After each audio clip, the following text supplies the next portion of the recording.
everyone, this is Gojira 2012 here, again with another figure review, and this figure review is on the Landard Kong Skull Island King Kong action figure. Now this figure was recently released about, I don't know, I'd say maybe close to a month ago? Something like that, I think. I'm not entirely sure. I wasn't originally keeping track with the releases of these Kong Skull Island figures.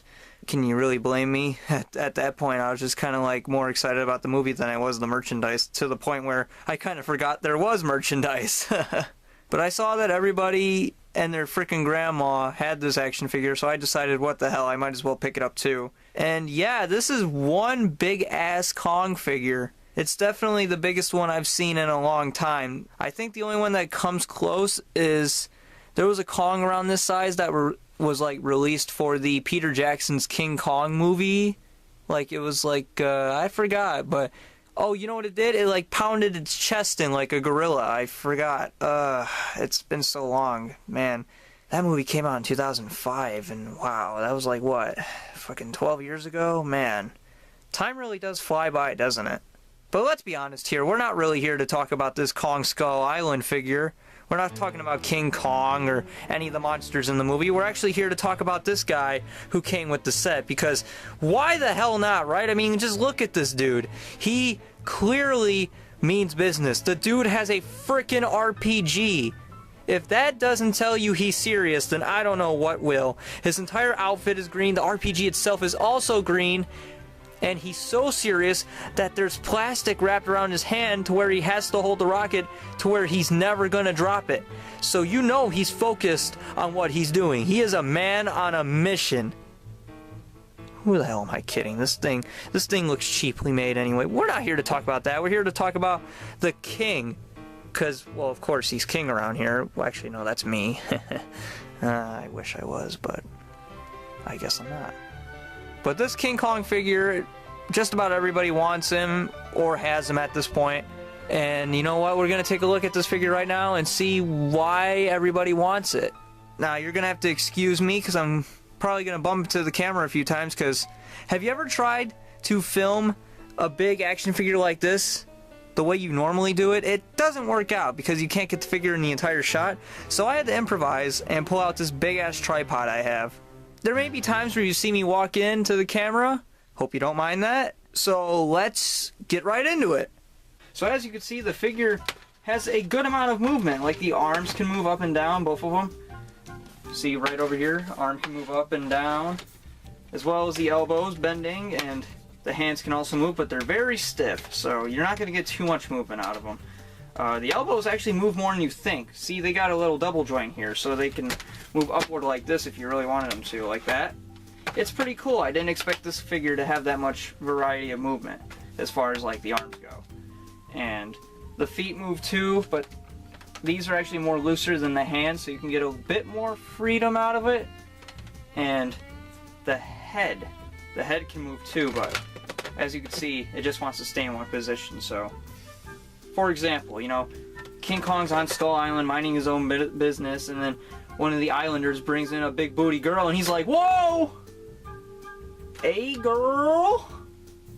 Looking for some King Dong? I worked all day on that one, isn't that great? No? Yeah, I thought so. So now let's look at the paint job and the detail. Detail-wise, he does look just like King Kong. I mean, to be quite honest, as far as like a big kid's toys considered, or action figure, whatever you want to call it, as far as a kid's figure is considered, it looks pretty damn good. As you can notice, they threw in this little detail that he's got like claw marks, like claw scars, I should say, on his chest. So, kind of wondering what that's from. It's kind of like Peter Jackson's King Kong with the scars on his face and all around the rest of his body too. So maybe that was an influence from Peter Jackson's King Kong, or it's there for a reason. Who knows? As you can see, if you look close enough, you can see that obviously the fur is there. It's present. You know, what else is there to say? King Kong has fur. I mean, for God's sakes. Could you imagine King Kong without fur? That'd be like nightmare fuel. And as far as paint job goes, I'm sure you can see it from here just fine. King Kong's teeth are yellow, you know, about as yellow as mine. Kong's mouth, the inside is pink. And the rest of him, aside from the eyes being yellow, just like his teeth, and white and black, the rest of him is just a gray color, like a dull grayish brown tone, which is fine, because, you know, King Kong doesn't have too much color to him. He's a gorilla. I mean, it's not like Godzilla where he's got 4 different colors going on with, like, green/gray or charcoal gray, whatever you fanboys prefer. And he's got the white dorsal fins and, you know, maybe special edition blue atomic breath dorsal fins. Yeah. Good job, NECA. Good job. That'll really have people buying your figures now. So yeah, if you ask me, the detail and paint job is pretty good for this figure, as well as articulation. Now let's go to, you guessed it, size comparisons. God, one of these days I'm gonna lose my voice during a recording and it's gonna sound really awkward. I'm calling it right now. If it happens, just know I called it. Alright, just to give you an idea as to how tall this figure is, here he is next to the 6-inch Heisei Godzilla, made by Bandai. And as you can see, he's a pretty good sized figure. The box labels him as 18 inches tall, and I would definitely say it shows.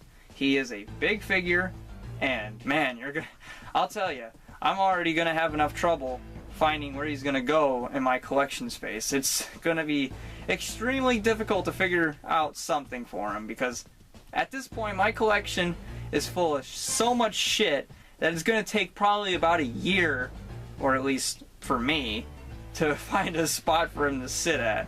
It's ridiculous. But then again, I also put myself into a corner when I decided to get this guy, so you know what? It is what it is, right? But is this accurate? Well, maybe it would be if King Kong was given Godzilla's original size, and vice versa, to where Godzilla had Kong's original size. Now, wouldn't that be something? Could you imagine Godzilla only being like maybe 100 feet tall at most, or 50 feet tall, and King Kong being 50 meters tall? That would definitely be something. It'd be like King Kong beating up an iguana. Oh. Now, I'm going to be completely honest with you all.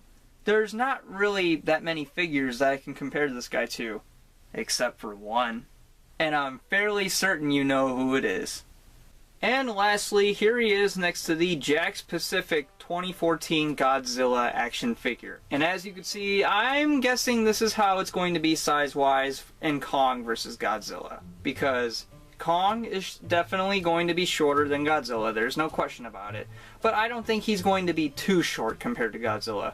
Now, I'm not gonna lie, if Kong was probably up to here to Godzilla in the movie, I wouldn't complain, because that would probably turn out to be an interesting fight. Could you imagine seeing Godzilla trying to fight off a gorilla that's just crawling all over him, just trying to like get him in like these holds and just like constantly punching him?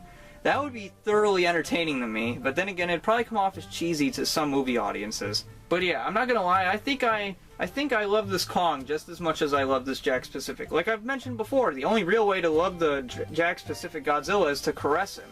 And quite frankly, that's how I'm gonna treat this Kong. You just gotta caress him. Oh, caress. Oh, okay. Calm down, Christian. Calm down. It's just an action figure. Okay. Deep breaths.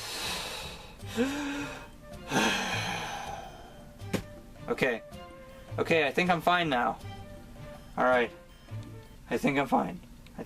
Oh, Cress! Oh, Jesus Christ! And that's about it for this figure. Overall, if I had to give him a rating, I'd give him a 4 out of 5. For a kid's action figure toy, he's pretty damn good. The articulation is not so bad. I mean, I wish his legs moved, but I understand why they don't. They gotta probably keep him in an upright position. And I also seen what Landard Toys has made in the past, and from what I can tell, I could be completely wrong when I say this, but it looks like they make dollar store quality toys. So I can understand why this Kong has very limited movement, but the fact that his arms are able to bend in all these different ways, to me, kind of makes up for it. I'm not expecting Monster Arts quality, but you know, if you are at home, if you're expecting Monster Arts quality, then maybe, just maybe, there's a chance we'll be getting one, because Monsterverse has made a Kong based off the Peter Jackson movie, so never say never, right? So yeah, this figure is a 4 out of 5, and if you want it, I would say pick it up. But if you want one that has more detail and more movement, I'd say wait for a Monster Arts or potentially NECA action figure, if that's even possible at this point. Also, if I had to give a rating on this guy, because this is what the figure review was always about and always intended to be about, I'd give him a 100 out of 5. As you can see, he is clearly the best thing since sliced bread. And sliced bread was never a great thing, although it was, just it wasn't, if that makes sense. It clearly doesn't, just like me praising this figure like it's Jesus Christ, because, I mean, just look at this figure. You can't really see it because the lights don't go back that far, but as you can see from this point of view, this figure is the second coming of action figures. Normally, when you see a figure like this, you think, oh, well, that's just cheap quality. But then, bam, this guy's got a freaking RPG. He comes with King Kong. He's automatically the greatest thing to ever hit the home action figure collection. Except for, you know, the Bandai America Hedorah. But this guy is a close, very close, I'm on your coattails runner-up. And if you disagree, then you're obviously too far down in your mom's basement to see the light that is this figure.